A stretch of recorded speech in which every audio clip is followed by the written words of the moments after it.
One winner Tamfana has been the flag bearer for the Quantum Leap Racing Syndicate.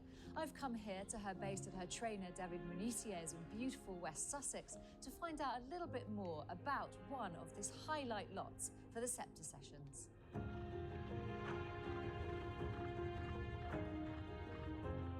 David, it was fantastic to see Tamfana out this morning. I mean, she's a lovely, strong filly. She looks magnificent and is obviously feeling well. Yeah, no, she's feeling great. She, as you could see on the gallops this morning, she'd be happy to run again actually this month, but we don't have an option for her. But no, I'm delighted with her. Yeah, she's in really good form.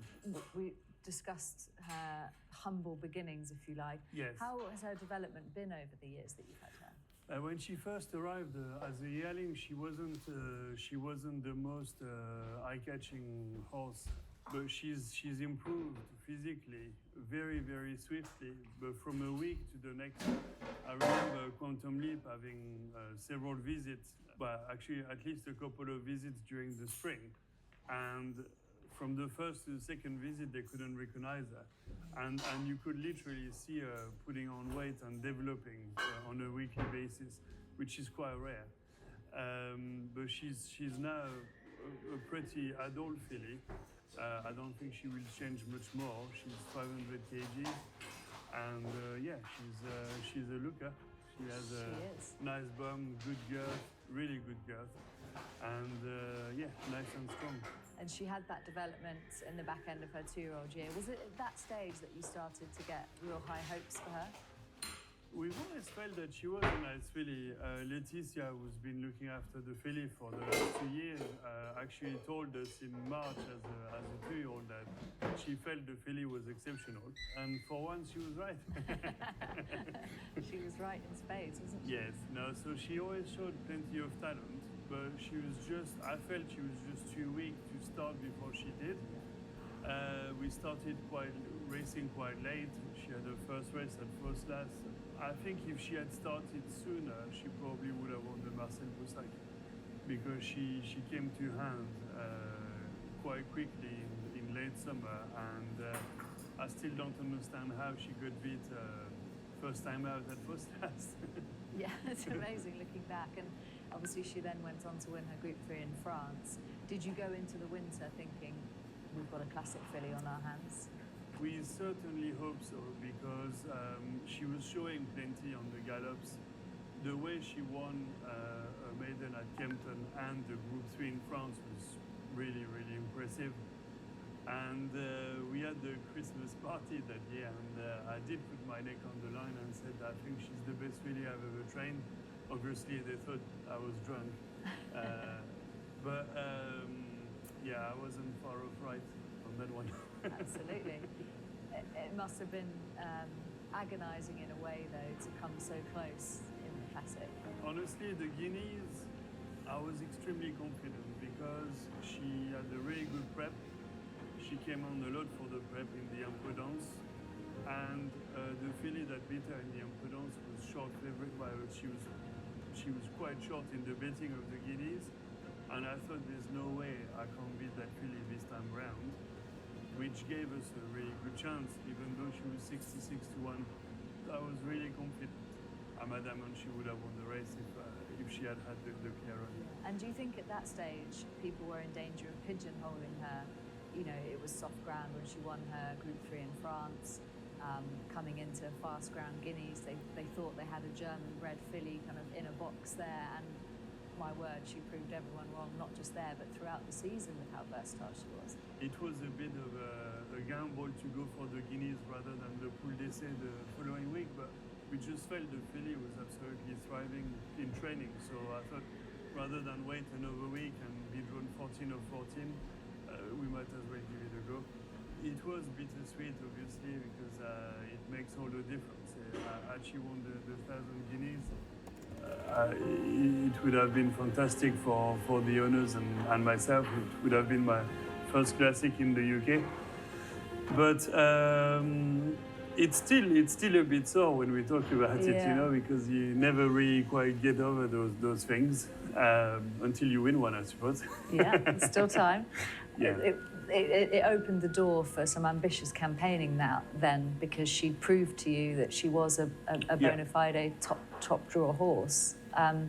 That all came to fruition in the Sun Chariot, of course, which must have been a great relief. How confident were you through the season that she would get that win? Look, she always showed a lot of class. Third in the Diane, fourth in the Grand Prix de Paris, beaten by the best three-year-old colts of the season, including Sosie. Going back to her mile, she was absolutely flamboyant. I mean, when she won the Atalanta, she was impressive. So going into the Sun Chariot, we were pretty confident she would win, but then she had been quite unlucky throughout the season. It was a massive relief when she took the lead down the dip and went to win. It was watching the race in slow-mo nearly, you know, when it's sheer elation. The 3-year-old Tamfana, holding them all at bay, goes clear by 2 lengths. This is the new kid on the block. It is Tamfana who wins the Sun Chariot. Just talk us through this season for her, because I think people would maybe look at the form figures and think, well, things haven't quite worked out for her. But are you confident that she is a filly that could be as good as ever now? Yeah, I do believe she's as good as ever. First run of the season was absolutely fantastic. Running second in the Sandown Mile, which is always a strong race. She actually beat some of the best milers in Europe that day. In the Lokinge, nothing went right, and she actually sustained a little injury. She got struck into. So she lost her stride, and I felt the ground was a bit too quick that day for her anyway. So after that, we had such a dry summer. We decided to give her a break in the summer, bring her back in the autumn to run on good ground, on what I thought would be good ground. And the good ground, softish ground, never came until October, really. So we've been kind of forced to go for the Opera straight away after 5 months off, which was a hard thing to do. And she nearly pulled it off. Yeah. She was only beaten 3/4 of a length, which was a massive run. And then went to Ascot in the QE2. She ran third in the QE2 last year, which is a massive performance. I mean, we talk about the Sun Chariot and everything else, but the QE2, you know, being behind Charin and Factor Cheval was a massive performance. This year, sadly, 2 furlongs out, I think it's the Aga Khan horse that struck into her right beside her knee. And she got an infection following that, so she literally stopped because she lost her action when it happened. So I know it's easy to come up with excuses, but I know the filly really well, having had her for 2 years. To a mile 4, from good to firm to heavy ground, because she's a real racehorse. She doesn't know what defeat means. She'll give her best all the time. And I know that she's as good as ever.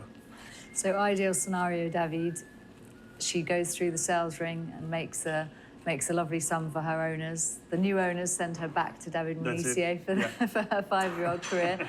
What does the campaign look like? I think I would have a tilt abroad. Australia would be quite high on the map when we see what Via Sistina has managed to do out there. I think in terms of sheer quality, this filly is a much better horse than Via Sistina.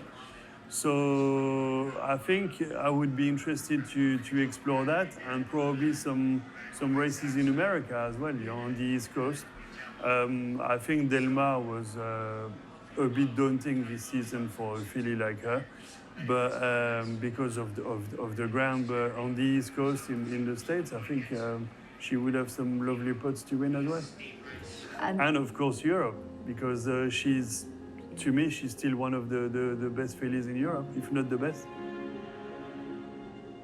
Well, Niall, Eamon, what a phenomenal success story Tamfana has been for the syndicate. Eamon, just tell us a little bit about the kind of history and background of Quantum Leap Racing. Yes, we started in 2017, modestly, with 2 horses. One turned out to be very good, one turned out to be very bad.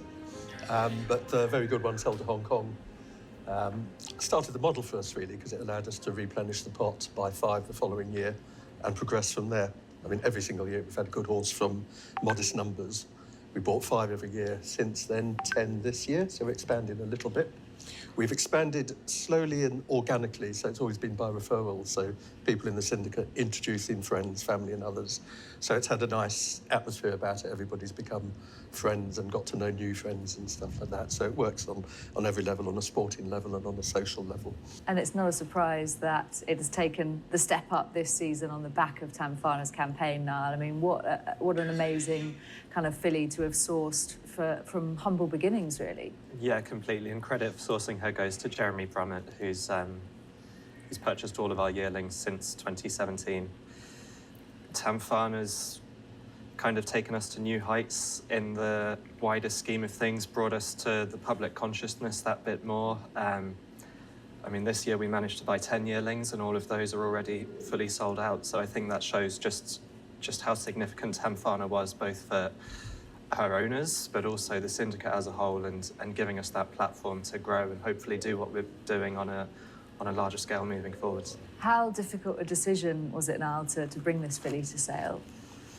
I think for us, normally we would sell every horse at the end of their 3-year-old season, and unless they've shown us a reason not to.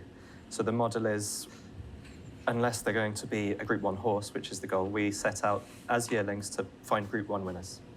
We've done it in this case. So we kept her for another season into her 4-year-old year to enjoy her, because if we're not doing that, then what are we doing it for? If you finally find your Group 1 horse and you can't enjoy them while they're racing, then what's the point in buying the yearling in the first place? What's the group like involved in Tamfana, and how much have they enjoyed that journey? We've got people that are barristers, teachers, IT professionals, publicans, you know, you name it. Anyone out of the Camberwick Green, if you get that reference, then, you know, we've got people in all sorts of professions. Will there be a big team at Tattersalls in December? What will that day be like for you guys? I would imagine that will be a big day out. I mean, it's almost as exciting as a race, Yeah. isn't it? Almost. Almost. Talk us through that, her winning. Speak to us afterwards. Yeah. Like to say more. Talk us through what it's like to win a Group 1 with an operation like this, because, as I said, she did have humble beginnings and she advertised her talents early on, so you knew you had a good filly, but to take that next level up, what was that like? It was relief. We were all very confident that she was going to win it. And during the race, for me, there wasn't a moment's worry. It was the last 2 furlongs were just excitement, because we could see she was going to go and do it. Nobody was hoarse afterwards. Well, there were some scenes on the concourse of the Newmarket Grandstand once she crossed the line, of a lot of owners going absolutely nuts, but I think that was just relief of, she deserved that Group 1. She'd knocked on the door all season. She'd placed in 2 classics. We'd raced her over every trip against Colts, against fillies. We hadn't cracked it, and finally, towards the end of the year, we'd done something right. We'd put her in the right race, and she went and rewarded everyone. And it was great for the filly herself as well to be able to do that and just show everyone how good she is. Let's hope for similar scenes at Tattersalls in December and hoarse voices the following morning as well. Good, best of luck with that. I don't know about cheering at the sales. Some people do it, don't they? Good luck, guys. Thanks very much.